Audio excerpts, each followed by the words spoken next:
അമൃതിൻ്റെ സാന്നിധ്യമുണ്ടെന്ന് വിശ്വസിക്കപ്പെടുന്ന ഈ പുണ്യതീർത്ഥത്തിലൂടെ പുലർച്ചെ ഒരു ചെറുവള്ളത്തിൽ ത്രിവേണി സംഗമത്തിലേക്ക് യാത്ര ചെയ്യുമ്പോൾ 100 കണക്കിന് പക്ഷികളാണ് ഞങ്ങളെ അകമ്പടി സേവിച്ചത്.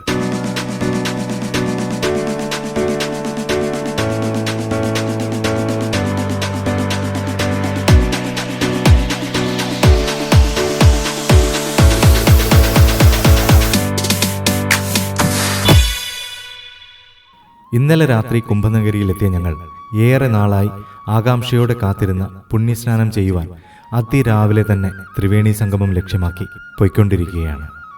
യമുനാ നദിയിലെ നൈനി ബ്രിഡ്ജിന്റെ ചുവട്ടിൽ നിന്നും ആരംഭിച്ച ഈ ബോട്ട് യാത്ര 20 മിനിറ്റ് പിന്നിട്ടിരിക്കുന്നു. അരുണും ഭാസിലും ചുറ്റുമുള്ള പ്രഭാത കാഴ്ചകൾ കൗതുകത്തോടെ നോക്കിയിരിക്കുന്നു. ഇതുവരെ കാണാത്ത കാഴ്ചകൾ.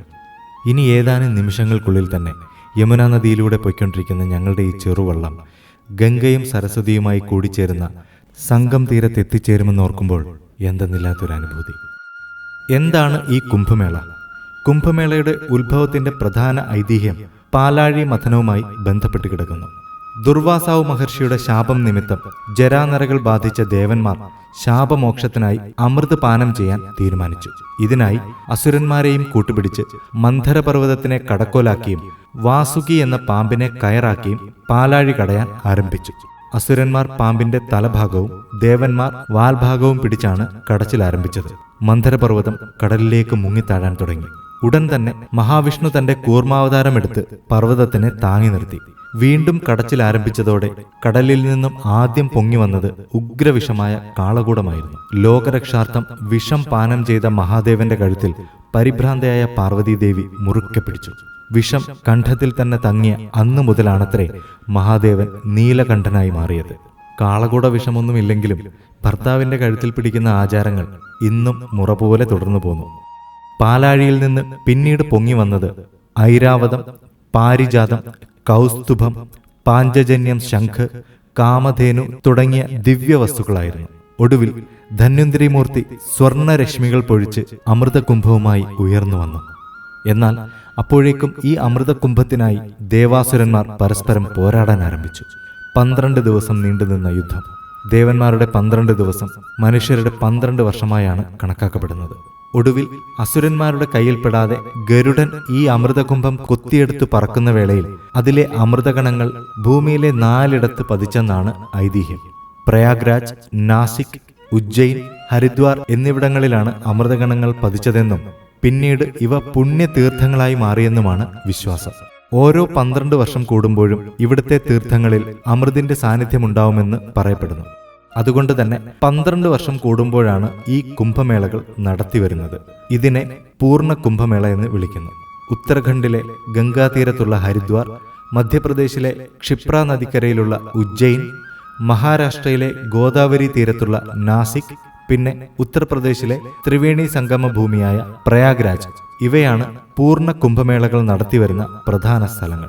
പ്രയാഗ്രാജിനെ തീർത്ഥങ്ങളുടെ രാജാവെന്നാണ് അറിയപ്പെടുന്നത്.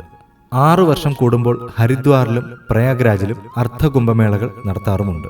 11 പൂർണ്ണ കുംഭമേളയ്ക്ക് ശേഷമുള്ളത് മഹാകുംഭമേള എന്നറിയപ്പെടുന്നു. 144 വർഷത്തിൽ ഒരിക്കൽ മാത്രം സംഭവിക്കുന്ന ഈ മഹാകുംഭമേള പ്രയാഗ്രാജിൽ മാത്രമാണ് നടത്തപ്പെടുന്നത്. കുംഭമേളയിലെ പ്രധാന ചടങ്ങ് തീർത്ഥങ്ങളിലെ പുണ്യസ്നാനമാണ്. ഷഹി സ്നാൻ എന്നറിയപ്പെടുന്ന ഈ പ്രധാന സ്നാന തീയതികൾ പുണ്യജലത്തിൽ മുങ്ങുന്നതിന് ഏറ്റവും ശുഭകരമായ സമയമായി പറയപ്പെടുന്നു. സന്യാസിമാർക്കും ഋഷിവര്യന്മാർക്കുമൊപ്പം സ്നാനം ചെയ്യാൻ ദേവന്മാരുടെയും സപ്തർഷികളുടെയും അദൃശ്യ സാന്നിധ്യം കൂടി ഉണ്ടെന്നാണ് വിശ്വാസം. അതുകൊണ്ട് തന്നെ ഈ പുണ്യസ്നാനം ഒരാളുടെ പാപങ്ങളെ ശുദ്ധീകരിക്കുകയും പുനർജന്മ ചക്രത്തിൽ നിന്ന് മോചിപ്പിക്കുകയും ചെയ്യുന്നതായി വിശ്വസിക്കപ്പെടുന്നു. ഞങ്ങളുടെ വള്ളം ലക്ഷ്യസ്ഥാനത്തിന് ഏറെ അടുത്തെത്തിയിരിക്കുന്നു. ജനത്തിരക്ക് കണ്ട ഞങ്ങളുടെ മനസ്സിൽ ഒരു ഭയം രൂപപ്പെട്ടു. കാരണം ആയിരക്കണക്കിന് വള്ളങ്ങളിലായി 10,000-കണക്കിന് ആൾക്കാരുടെ ഇടയിലേക്കാണ് ഞങ്ങൾ എത്തിയിരിക്കുന്നത്. ഏറെ പണിപ്പെട്ട് തട്ടിമുട്ടി ഒരുവിധം ഞങ്ങളുടെ വള്ളം ലല്ലുഭായിയും മോട്ടുവും ചേർന്ന് അരികിലടുപ്പിച്ചു. ഞങ്ങൾ മൂവരും പല ബോട്ടുകൾക്കിടയിലൂടെ ചാടി സ്നാനം ചെയ്യാൻ വേണ്ടി പ്രത്യേകമായി ഒരുക്കിയ സ്ഥലത്ത് എത്തിച്ചേർന്നു. ചുറ്റിനും ആയിരക്കണക്കിന് വള്ളങ്ങൾ. ആൾക്കാർ തിക്കും തിരക്കും കൂട്ടുന്നു. അരുണും ഞാനും സ്ഥാവരജംഗമ വസ്തുക്കളൊക്കെ ഫാസിലിനെ ഏൽപ്പിച്ച് സ്നാനം ചെയ്യാനിറങ്ങി. നല്ല തണുപ്പുള്ള വെള്ളം, അധികം ആഴമില്ല, ഏറിയാൽ ഒരു അരക്കൊപ്പം മാത്രം വെള്ളം. ഇത്രയും നാൾ കേട്ട കഥകളിലുള്ളതുപോലെ ഒരു മലിനസമായ നദി അല്ലായിരുന്നു ഞങ്ങളെ എതിരേറ്റത്. ലക്ഷോപലക്ഷം ആൾക്കാർ വന്ന് സ്നാനം നടത്തി പോയിട്ടും പറയത്തക്ക വൃത്തികേടുകളോ അഴുക്കുകളോ ഒന്നും തന്നെ കാണാൻ കഴിഞ്ഞില്ല. വെള്ളത്തിന് നല്ല ഒഴുക്കുമുണ്ട്. ഞാൻ പുണ്യസ്നാനത്തിനായി തയ്യാറെടുത്തു. കണ്ണുകളടച്ച് കൈകൾ കൂപ്പി ഈ ത്രിവേണി സംഗമത്തിലെ പുണ്യതീർത്ഥത്തിൽ മെല്ലെ മെല്ലെ താഴ്ന്നു.